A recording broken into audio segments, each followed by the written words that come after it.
नेपालका महत्त्वपूर्ण राजनैतिक परिवर्तनमा भारतीय स्वार्थ र संलग्नता लुकेको विषय होइन। 2007 सालमा राणातन्त्र हुत्याएर राजा त्रिभुवनलाई शक्तिको केन्द्रमा ल्याउँदा होस् वा 2046 सालमा पञ्चायतको अन्त्य गर्दा वा पछिल्लो पटक 2062-63 को आन्दोलनताका माओवादीलाई मूलधारमा ल्याउन भारतीय संलग्नता देखिने गरी थियो। अहिले राजा ज्ञानेन्द्रको सक्रियता बढेसँगै विगतमा कसरी भारतीय सहयोगमा राजा त्रिभुवन राणालाई पराजित गर्न सफल भएका थिए भन्ने चर्चा पनि सुरु भएको छ।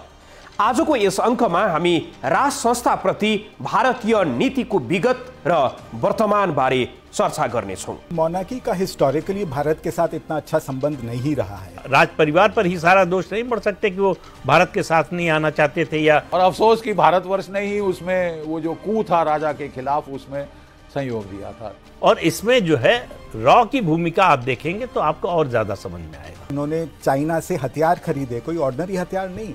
अफसोस कि मेरी भविष्यवाणी तकरीबन खरी बैठी है। सुरुमा 2007 सालमा राज संस्थाप्रति भारतीय सहयोग बारे चर्चा गरौं। भारतको शरण 2007 साल कार्तिक 21 गते राजा त्रिभुवनले वनभोजसँगै शिकारका लागि नागार्जुन जान अनुमतिका लागि प्रधानमन्त्री मोहन शमशेरलाई खबर गरे। राजाबाट वनभोज र शिकारको इच्छा राखिनु तत्कालीन प्रधानमन्त्री मोहन शमशेरलाई सामान्य नै लाग्यो। उनले राजालाई अनुमति दिए। वनभोजको लागि बाकस र 4 गाडी तयार गरियो। राजा बिहानै 7 बजेतिर दरबारबाट निस्किए। गाडी दरबारबाट निस्कियो तर उक्त गाडी नागार्जुन भने पुगेन। लैनचौरबाट गाडी नागार्जुनतर्फ नलागी लाजिमपाटतिर लाग्यो। त्यस समय नेपालको लागि भारतीय राजदूतावास शीतल निवासमा थियो, जुन अहिले राष्ट्रपति निवास छ। राजा त्रिभुवन परिवारसँगै गरगहनाले भरिएको बाकस लिएर भारतीय राजदूतावास छिरे। राजा त्रिभुवन भारतीय दूतावासमा प्रवेश गरेको जानकारी भारतीय राजदूतले आफ्नो प्रधानमन्त्री जवाहरलाल नेहरूलाई दिए। यता प्रधानमन्त्री मोहन शमशेरलाई पनि राजालाई भारतले अन्तर्राष्ट्रिय कानुन बमोजिम शरण दिएको जानकारी गराइयो। वनभोजका लागि भनेर हिँडेका राजा शरणको लागि भारतीय दूतावास छिरेको खबरले मोहन शमशेरलाई अब के गरौं कसो गरौं भन्ने बनायो। उनलाई सकसमा पार्यो। उनी अप्ठ्यारोमा परे। राजासँग भेटका लागि आफ्ना दूतलाई उनले भारतीय दूतावास पठाए। राजाले स्वास्थ्यको कारण देखेर मोहन शमशेरका दूतसँग भेट गर्न अस्वीकार गरे। आफ्नै श्रीपेजको माया मारेर राजा त्रिभुवनले प्रजातन्त्र स्थापनाका लागि निकै जोखिमयुक्त कदम उठाएका थिए। राजा त्रिभुवन भारतको शरणमा पुग्नका लागि धेरै कारणले बाध्य बनाएको थियो। देशभित्रैबाट राणा शासन अन्त्य गर्ने प्रयास त्यसबेला नभएको होइन। राजाको परोक्ष सहयोगमा नेपाल प्रजा परिषदले राणा शासनको विरोधमा गतिविधि गरिरहेको थियो। धर्मभक्त माथेमा दशरथ चन्द, टङ्कप्रसाद आचार्य लगायतको सक्रियतामा नेपाल प्रजा परिषदको स्थापना 1994 सालमा भयो। प्रजा परिषदले राणा शासकलाई ठाडै ललकार्दै गतिविधि गरिरहेको थियो। प्रजा परिषदका गतिविधिले राणालाई निकै क्रुद्ध बनायो। प्रजा परिषदका नेता कार्यकर्ता विरुद्ध व्यापक धरपकड भयो। केही पक्राउ पनि परेका थिए। त्यसबेला पक्राउ पर्ने मध्ये एक थिए शुक्रराज शास्त्री। राजा त्रिभुवन उपस्थित भएकै एक सभाले बन्दीहरूलाई राजद्रोहको अभियोगमा मृत्युदण्ड दिनुपर्ने बतायो। इच्छा नभए पनि राजाले उनीहरूलाई बचाउन सकेनन्। राजद्रोहको अभियोगमा शुक्रराज शास्त्रीलाई 1997 माघ 9 गते फाँसी दिइयो। धर्मभक्त माथेमालाई माघ 12 गते सिफलमा झुन्ड्याइयो। दशरथ चन्द र गंगालाल श्रेष्ठलाई माघ 14 गते गोली ठोकियो। यी 4 शहीदको मृत्युले राणा शासनको विरोधको आवाज मलिन भएन, उल्टो बढ्न थाल्यो। त्यस समय राणा विरुद्धको अर्को आवाज जयतु संस्कृतम आन्दोलनको रूपमा अभिव्यक्त भएको थियो। 2004 सालमा 3 धारा पाठशालाका विद्यार्थीले पाठ्यक्रममा सुधार हुनुपर्ने, अंग्रेजी र संस्कृति पढेका बीच समानता हुनुपर्ने लगायत माग राखी आन्दोलन गरे। जुलुस प्रदर्शन भयो। उनीहरूका केही माग सम्बोधन गर्न राणा शासक सहमत पनि भए, तर पूर्ण रूपमा उनीहरूका माग सम्बोधन भएन। राणा विरोधी आवाज थप शक्तिशाली बन्दै गयो।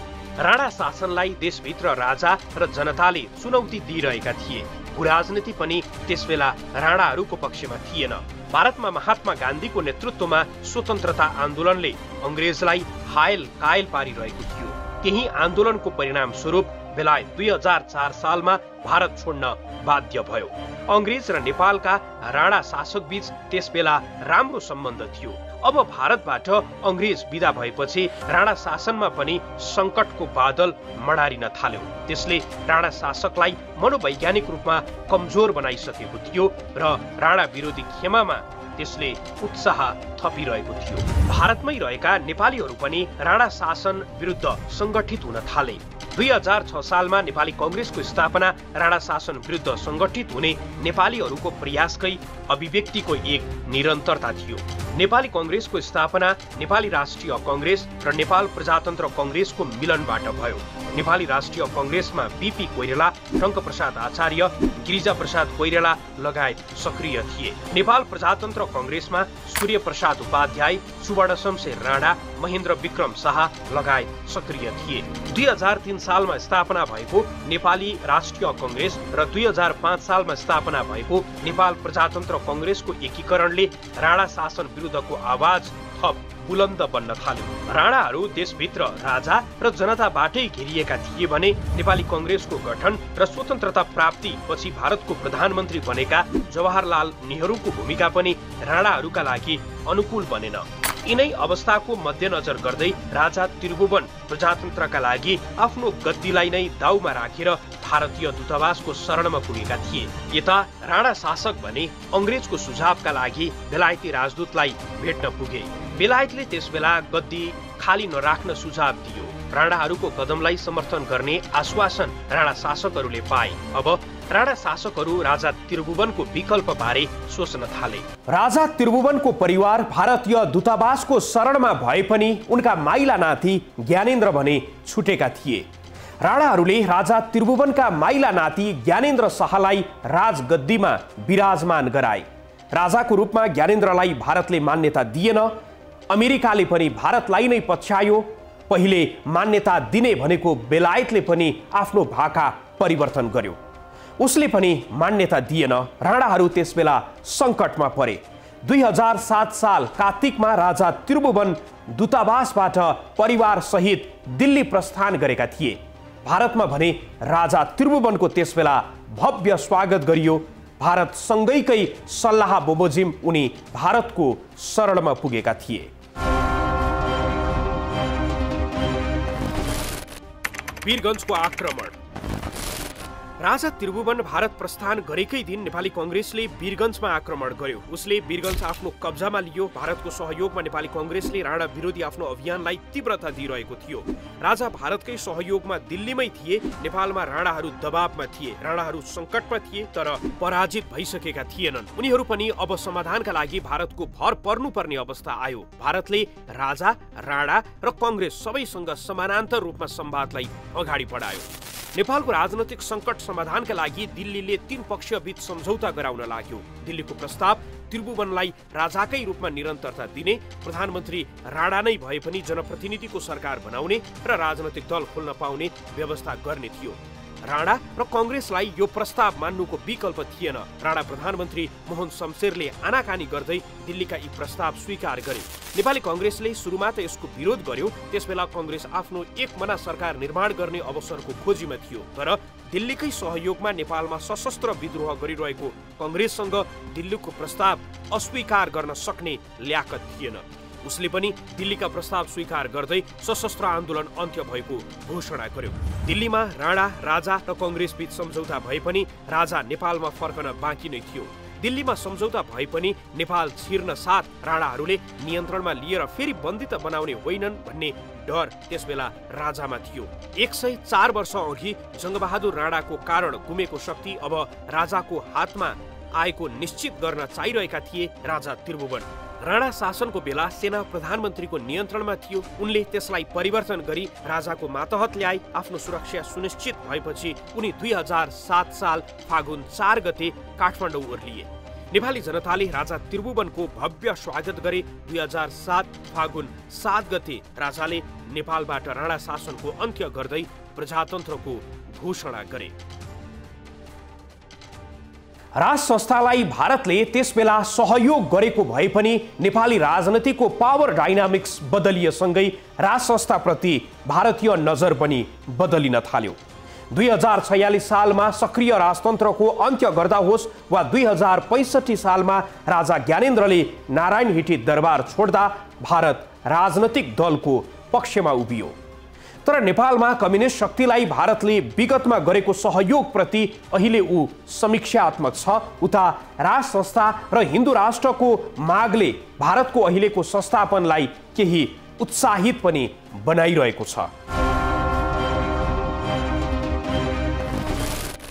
राज संस्थाप्रति भारतीय भाष्य। राज संस्थाको पक्षमा यति बेला नेपालमा भइरहेका सभा र स्वागत सम्मेलनको कम्पनले भारतमा पनि नेपालबारे चासो राख्नेलाई तरङ्गित बनाएको छ। राजा ज्ञानेन्द्रको पक्षमा भइरहेका नाराबाजी र सरकार विरुद्धको आक्रोशबारे भारतीय भाष्य भने विभाजित देखिन्छ। माओवादी आन्दोलनमा भारतीय गुप्तचर संस्था रको भूमिकादेखि राज संस्थासँग भारतीय सरकारको ऐतिहासिक सम्बन्ध अहिले भारतमा चर्चा र चासोको विषय बनिरहेको छ। पोखराबाट काठमाडौँ फर्कँदै गर्दा राजा ज्ञानेन्द्रको काठमाडौँमा भव्य स्वागत भयो। यससँगै राज संस्था र भारतको ऐतिहासिक सम्बन्ध बारे पनि चर्चा सुरु भएको छ। कायापलट नेपाल में कैसे हुई थी? अरे साहब, उसके पीछे आधा जिम्मेवारी तो भारतवर्ष की है। भारतवर्ष की तत्कालीन कांग्रेस सरकार, जिसमें सोनिया गांधी करता धरता थी। उन्हें ये चिढ़ थी कि नेपाल एक हिंदू किंगडम है और वो मोनार्की को इसके लिए जिम्मेदार समझती थी कि वो कन्वर्शन होने से रोक रहे हैं, ये वो कर रहे हैं। इसलिए वो चाहती थी कि जो राजशाही का तख्ता पलट किया जाए काठमांडू में और एक सो कॉल्ड सेक्युलर सरकार लाई जाए, जिसके तहत वहाँ पे धड़ाधड़ कन्वर्शंस की जाएं। बड़ा उनका ये उनकी एक ड्रीम थी सोनिया गांधी की कि वो पूरे नेपाल को ईसाई बना दें, क्रिश्चियन बना दें, कन्वर्ट कर दें, इत्यादि इत्यादि। और इसके चलते जो मनमोहन सिंह की सरकार है, उन्होंने काफ़ी इस षड्यंत्र में उस वक़्त साथ दिया था। जो लेफ्टिस्ट थे, जो जेएनयू के हमारे पूरी ब्रिगेड थी, लेफ्टिस्ट ब्रिगेड, वो तो नेपाल काठमांडू में कैंप कर रही थी। सीताराम येचुरी तो वहाँ पे कैंप करके करता धरता बन गए थे। नेपाल के डेस्टिनी के, नेपाल के फ्यूचर के, लेफ्टिस्ट रूल लाना चाहते थे। कम्युनिज्म नेपाल में लाना चाहते थे। कम्युनिज्म यानी हिंदू धर्म का तो नाश किया जाए और वहाँ पे कम्युनिज्म को लाया जाए। ये षड्यंत्र वहाँ पे किया गया था। अब नेपाल आज़ाद देश है। It was the only Hindu kingdom in the world. और अफसोस कि भारतवर्ष ने ही उसमें वो जो कू था राजा के खिलाफ, उसमें सहयोग दिया था।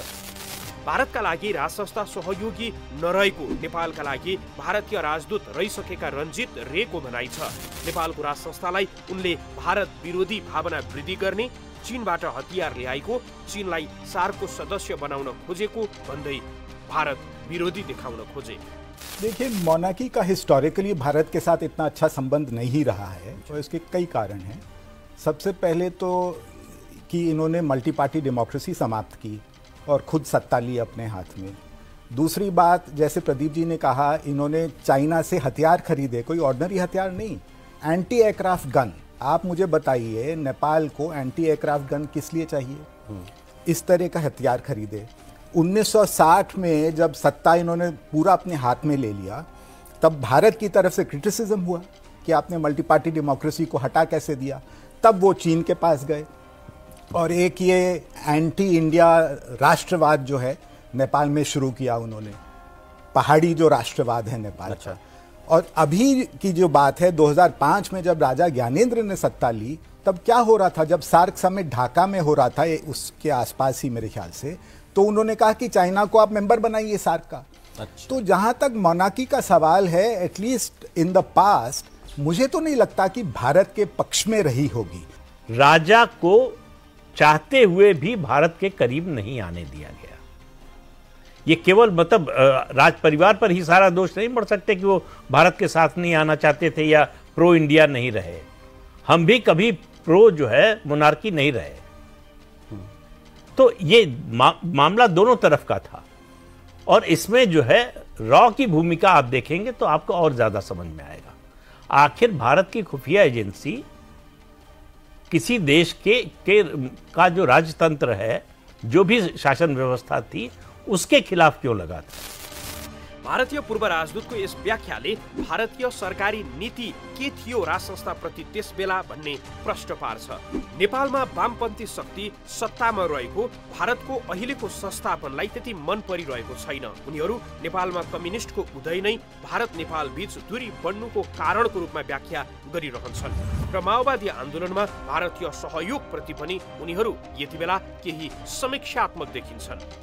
माओवादी आंदोलन चला, इसमें भारत की जो खुफिया एजेंसी है रॉ, उसका बहुत बड़ा योगदान था।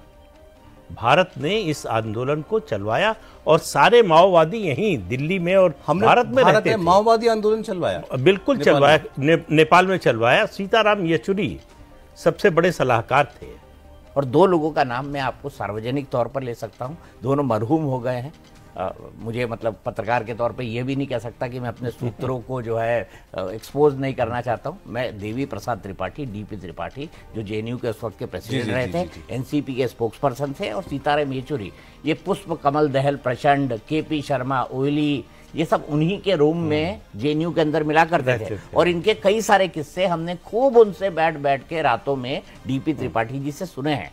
तो उस वक्त इन्फ्लुएंस लेफ्ट पार्टियों का था और वो चाहते थे कि इस आंदोलन के बाद माओवादी मेन स्ट्रीम के अंदर आए। उन्होंने क्रेडिट ये ले लिया कि मेन स्ट्रीम के अंदर हम माओवादियों को लेकर आ रहे हैं। देखिए, प्रजातंत्र की नेपाल के अंदर बहुत बड़ी वापसी है। त्यस्तै भारतीय सेनाका पूर्व मेजर जनरल जीडी बक्सी पनि नेपालका राजनैतिक शक्तिप्रति आलोचक देखिन्छन्। उनी राज संस्था र हिन्दू राष्ट्रको पक्षमा देखिएको प्रदर्शनले उत्साहित छन्।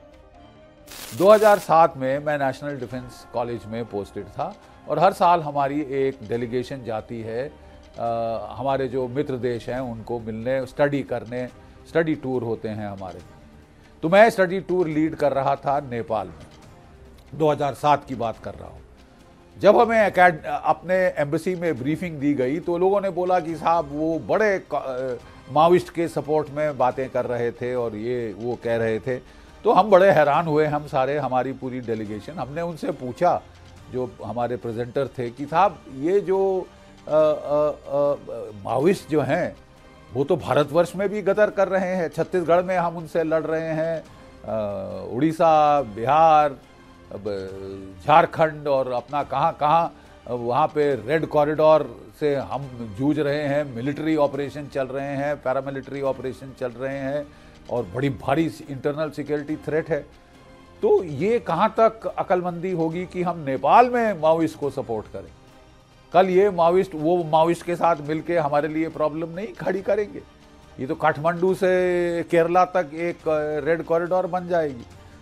तो उस वक्त हमें बोला गया कि नहीं, तुम आप लोग नहीं समझते, ये माओइस्ट अलग है।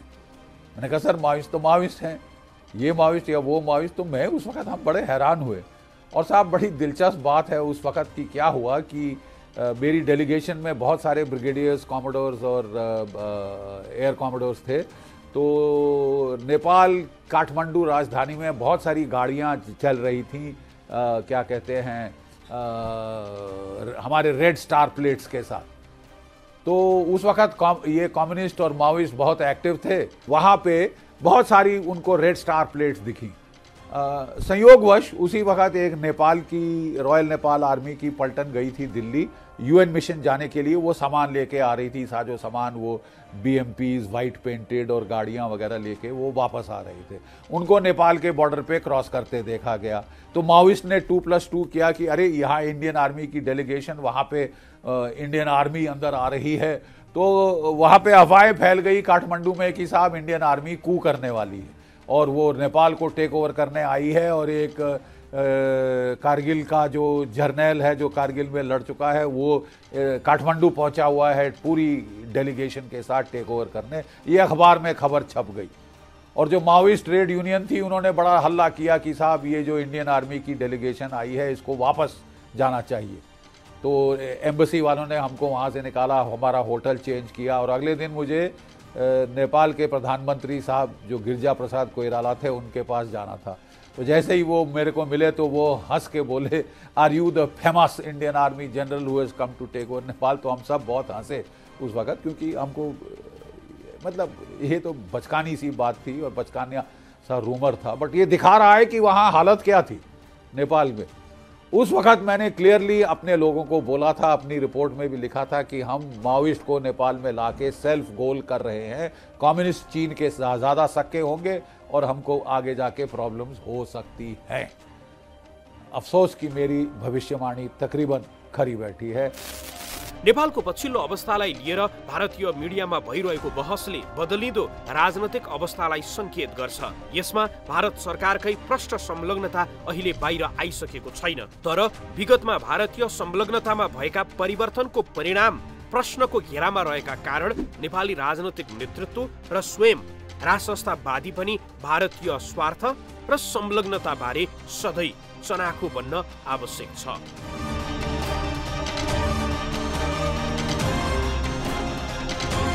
हवस् त आजको लागि यति नै। अर्को अङ्कमा यस्तै अर्को विश्लेषण सहित पुनः उपस्थित हुनेछौँ। नमस्कार।